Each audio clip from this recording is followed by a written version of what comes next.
few episodes ago, I introduced you to Derek from the Triumph TR6 Detail. Now, this is an interesting guy to say the very least. He collects old cars and then works on them in his garage/body shop on the weekends.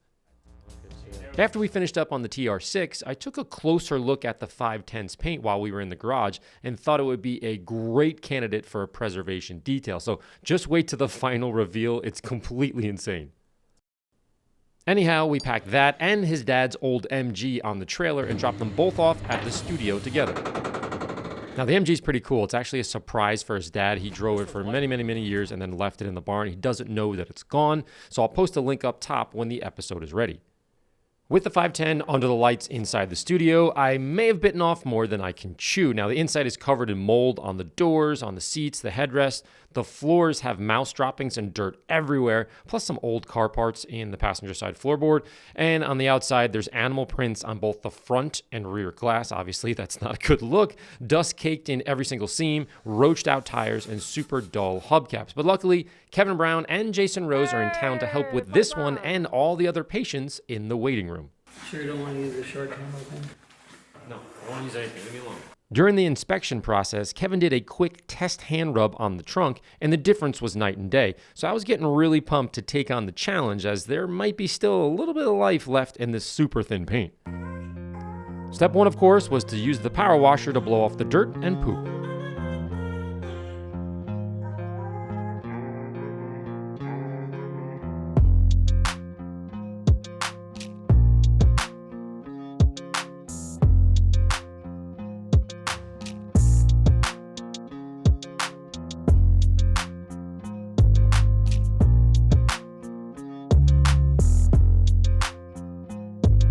Next, I filled the foamer with foam and boost and then soaked the paint.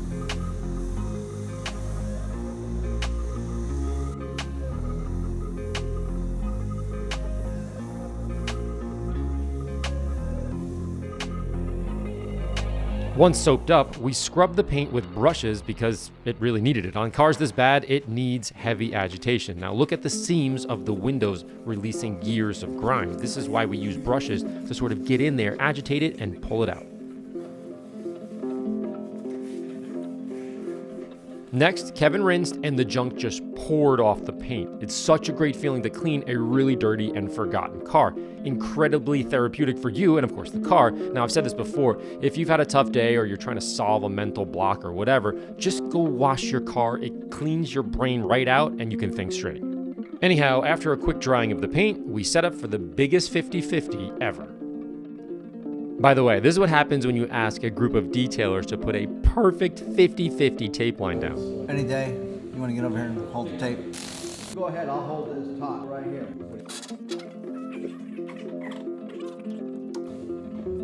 What we have here is a 1970 Datsun 510. My first car was actually a 70 Datsun pickup. So the body style was very similar, and actually my paint on my truck was worse than this car is. Granted, the body was better and didn't have all this rust, which we call patina today. And we want to keep that intact because actually nowadays this is pretty cool to drive. Some people would say you ruined the car by trying to restore it. That's not going to happen. It's going to be daily driven. It's going to get the brakes and the engine, everything running properly and safe to drive, and it's just going to be enjoyed. So what we want to do is try to shine it up. As we've done a million times before, Kevin does a test spot to determine what we're up against and form a game plan. This is single stage paint, meaning that it's blue from top to bottom. There's no clear layer of paint covering that blue as you see on cars today. Likewise, single-stage paints are not inherently of less quality or less beauty. It's just the older single-stage paints do have a tendency to age and degrade more rapidly than two-stage paints. So in this case, when the paint dries or oxidizes or dyes, it actually can look really bad, very dull, very chalky, that sort of thing, much more than a clear-coated painting system might show, because there's actually coloring in it, and the paint microscopically dislodges as oxidation continues, literally creating a dry layer of paint on the surface. With that being said, Kevin used a microfiber towel, his hand, and a dab of blue coarse cutting compound to exfoliate the chalky blue oxidation. And as suspected, the Datsun's underlying paint was actually protected by that oxidized layer. And once the chalkiness was wiped away... There's the blue. Quick wipe. And there's a definite difference But to really paint the picture, we're going to do half of the car, side by side, before and after, to really show how dramatic the effect will be. Now, to work the rest of the car with the machine, Jason picked the Rupes yellow wool pad and the Rupes yellow DA fine. But the big question is, why are you using a wool pad when Kevin just tested with a microfiber towel? Here's the answer. Microfiber delivers a rapid cut, but quickly begins to chatter and hop as it cuts away paint in this particular situation. Plus, with so much paint residue locked into that pad, the rate of cutting is greatly diminished. So again, in this particular case, we decided to use the wool pad because it manages to cut away the crusty layer of dullness on the surface, yet it leaves behind a polished, wax-ready finish, and it doesn't actually clog up with all that residue as fast as microfiber does. That's why we used wool. As you can see on the trunk, after a few passes, the yellow pad now became blue from removing all the dead oxidized paint, and the massive difference after just a few passes is intense. Look at the hexagrid lights from right to left. Absolutely drastic improvement for very obvious reasons. You're removing dead old oxidized paint. Now, Jason worked the back, I did the roof, and Kevin worked the nose.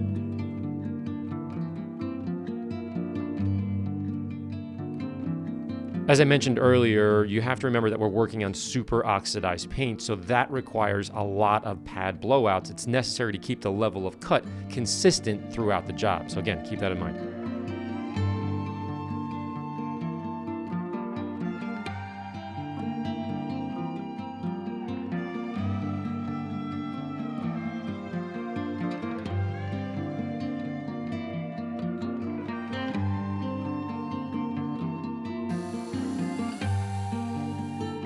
With 50% of the paint now done, Jason popped off the hubcap so he could work on cleaning all the metal trim with plum wheel and tire cleaner. Once everything was decontaminated, Jason used the 3-inch LHR 75, blue coarse wool pad, and blue compound to polish up the metal hubcaps for maximum shine. At about the same time, Kevin was scrubbing the pitted bumpers with blue compound and 4/0 steel wool to remove any light oxidation before hand polishing. Now, while all this was going down, I started touching up the paint in the really bad spot.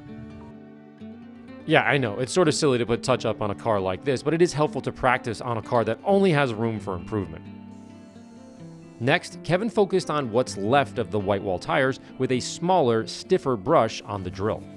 After that step, next he used the green side of one of those regular dish soap sponges or whatever with a bit of plum mixed into it. You do have to use a bit of force, but it actually works really well. What's fun to see in a car like this, or really any car, is the sum of all the small improvements here and there. Adds up to a larger, quote, overall success of the car. It's really not surprising, and it's exactly like anything else in life or business or sport, you name it. It's the little things that add up over time. In our case here, it's what we call details or framing that adds up. The trim, the wheel wells, the white walls, the chrome pieces, the windows, etc. The framing of the car adds up to something that actually looks pretty good when you're done. With the hubcaps and the mud tire dressing on, the passenger side of the car looks ready to hit the road with attitude, style, and a bit of bling. Now, I'm not gonna lie, Derek actually considered keeping it the yin and yang car just to cause a rubberneck situation anywhere he drives, but cooler minds prevailed and we ended up finishing the other side of the car.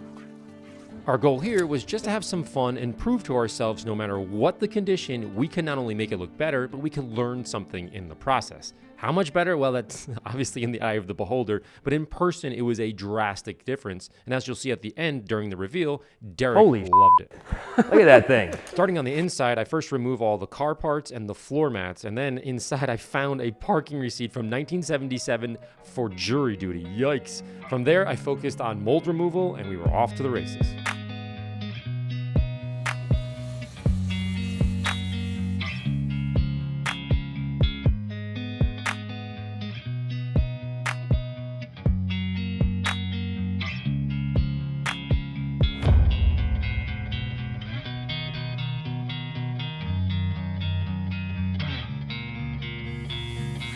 While I was working on the inside, outside of the car, you could see Kev and Jason were wearing masks because the smell from inside was coming outside. It was so strong, especially with me agitating the junk and then using steam. It was just super ripe and the whole place just stunk. Inside, even some of the original plastic from the dealership was still on the door cards, indicating just how much the first owner really loved the car. Once I moved over to the driver's side, check out the bee or the wasp hive, I'm not sure what it was, on the door jamb. I found a few of them around the car for sure. It's always a little freaky the first time you see one of these. I repeated the same steps again on the driver's side, but this time there was just like way more dirt and mold because I think the driver's side window had been left down all these years.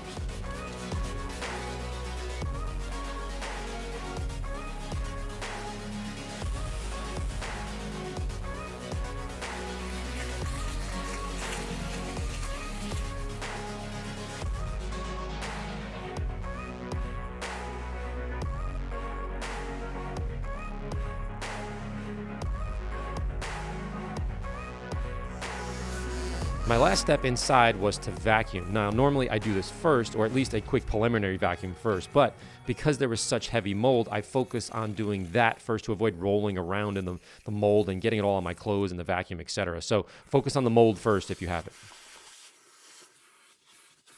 Afterwards, Kevin scrubbed the windows with steel wool, while Jason and I cleaned the floor mats with Titan 12 degreaser and dual density brushes.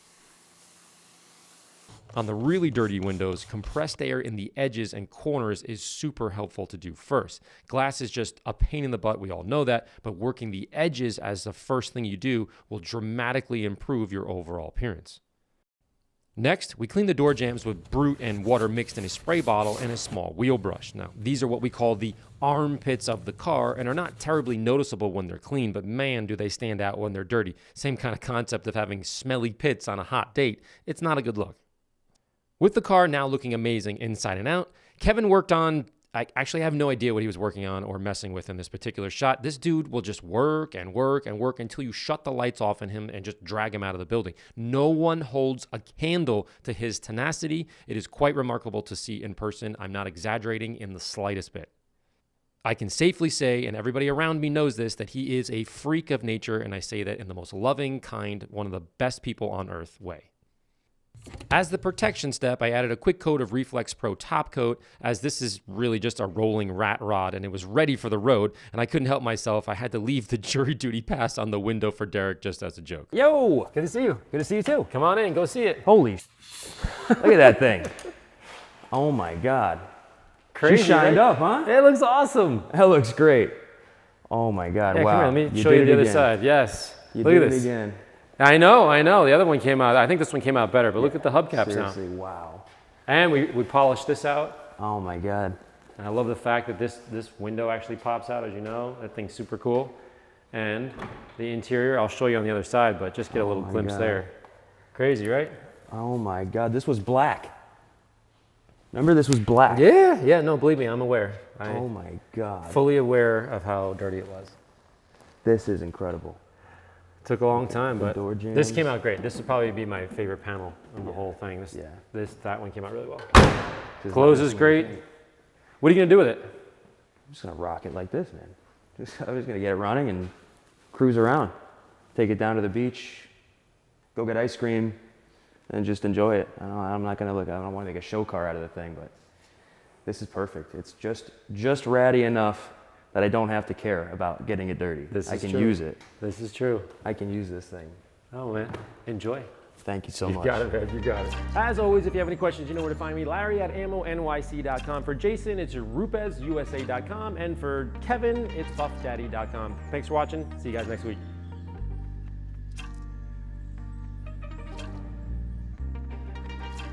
Be sure to subscribe and hit the notification button, and don't forget to watch the upcoming collaboration with Rebuild Rescue and the Disgusting Plane Restoration, of course the Audi Grand Sport, the MG Reveal, and much more. Wow. Also, a lot of you have asked about the detailing video game. The sign up is in the description for the April 13th release, woohoo, of the Detailing Simulator game, and be sure to download the upgrade to work in the exact one-to-one rendering of the AMMO Studio and get access to detailing my personal vehicles, cars I've cleaned in the studio like the Glickenhaus supercar, IMSA race cars, get access to special tools and products you can only use if you download, so make sure you check it out. As always, thanks for watching and see you next week.